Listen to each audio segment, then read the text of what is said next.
For example, so I had 8 cases yesterday, and I knew exactly what we needed, and I kind of looked at the list, and I said, all right, this 17-weeker has 8 grams, and this. So I knew which were the cases that were probably more likely to yield what we needed, and I made my decisions according to that too. So it's worth having a huddle at the beginning of the day, and that's what I do.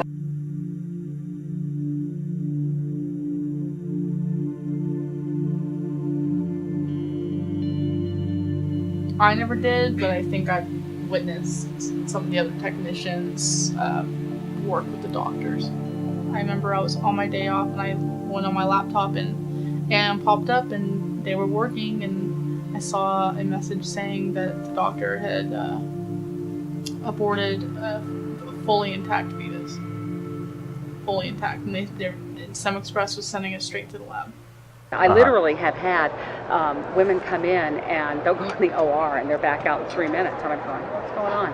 Oh yeah, the fetus was already in the vaginal canal whenever we put her on syrups, it just fell out. Yeah, and so if we alter our process and we are able to obtain intact fetal cadavers, then we can make it part of the budget that any dissections are this, and splitting the specimens into different shipments is this. I mean, it's all just a matter of line items.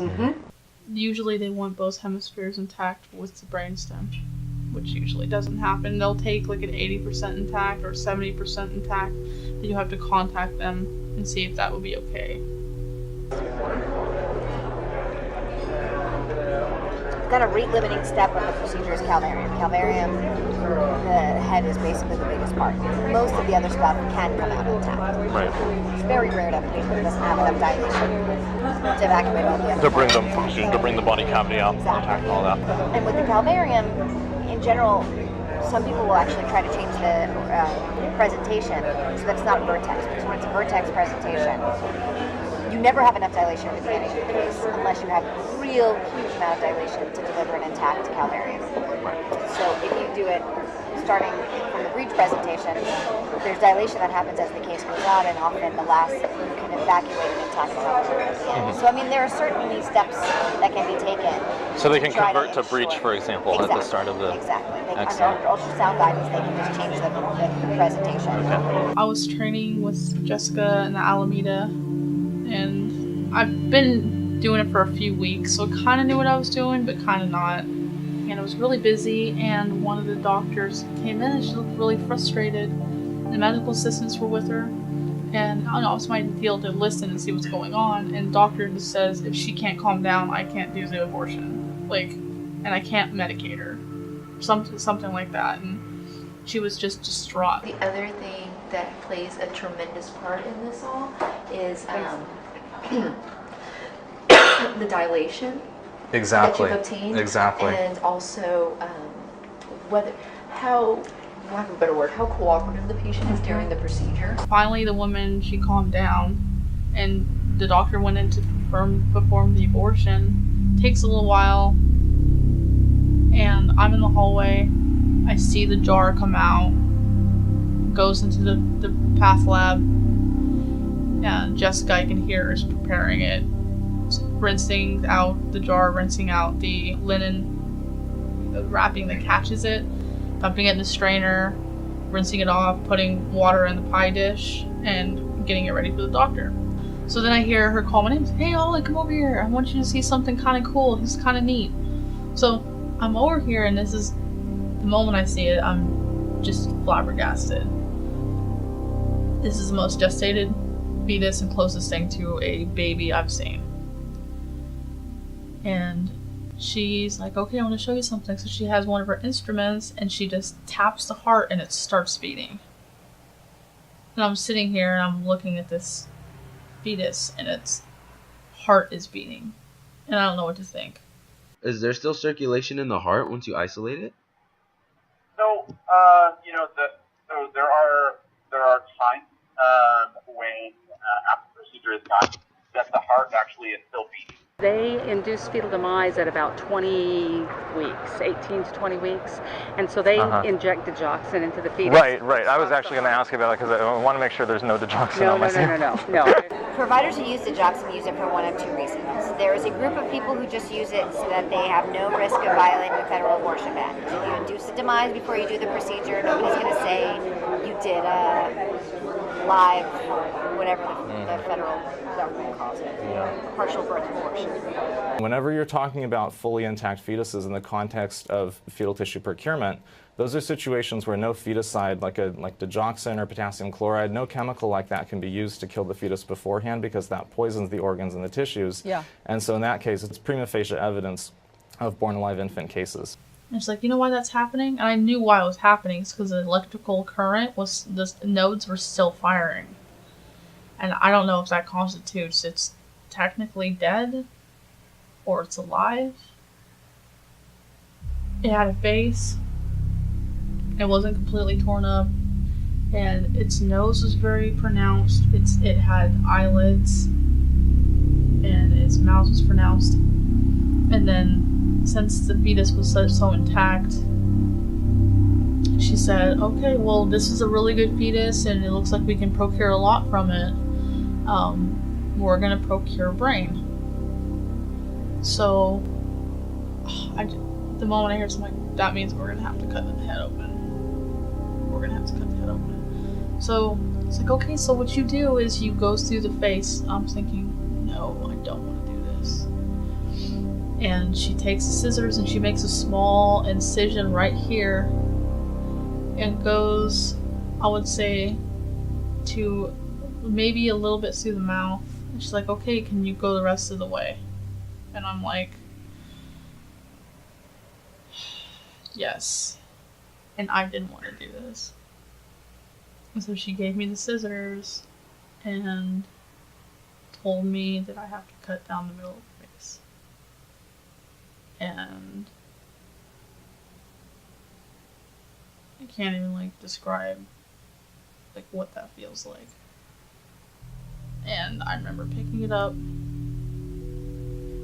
and finishing going through the rest of the face. And Jessica picking up the brain and putting it in the container with the media and parafilming it. And she left and she's like, okay, you can clean it up. And I'm just sitting there like, what did I just do? And that was the moment I knew I couldn't work for the company anymore. And that was still, it was, even if it's going to be good, if that could have been the cure for some kind of disease, then I wish, even if it was, I wish I still wouldn't have done it. I don't want to be that person.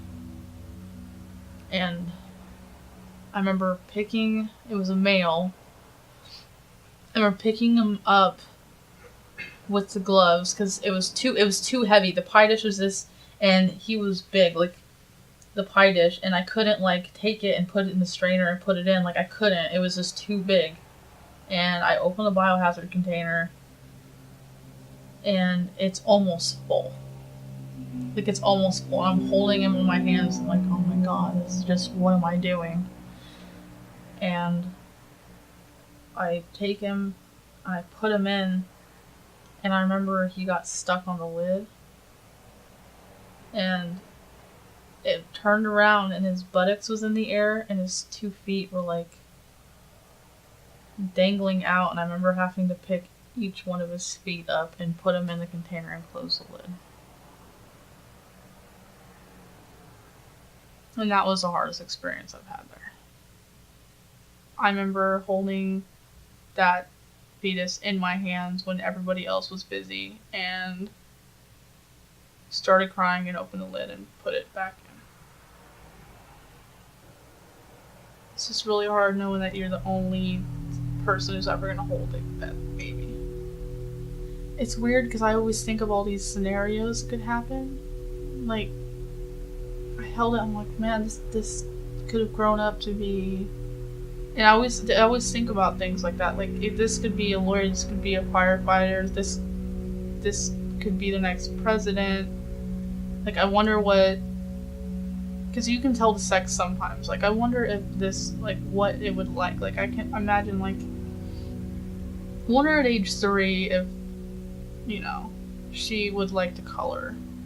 Or things like that, you know, I wonder what it would look like, her mom or her dad, or things like that. I feel like it's a waste of life. Like, and it's sad that so many people view it as a mistake. You know, because it's not. I mean, life isn't a mistake. I mean, getting pregnant it be an accident, but it's not a mistake.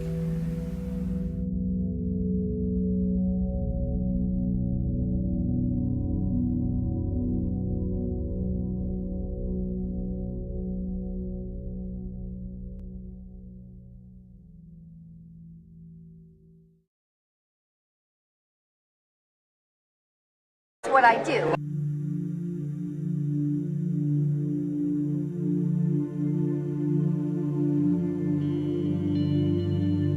I never did, but I think I've witnessed some of the other technicians work with the doctors. I remember I was on my day off and I went on my laptop and popped up and they were working, and I saw a message saying that the doctor had aborted a fully intact fetus. Fully intact. And StemExpress was sending it straight to the lab.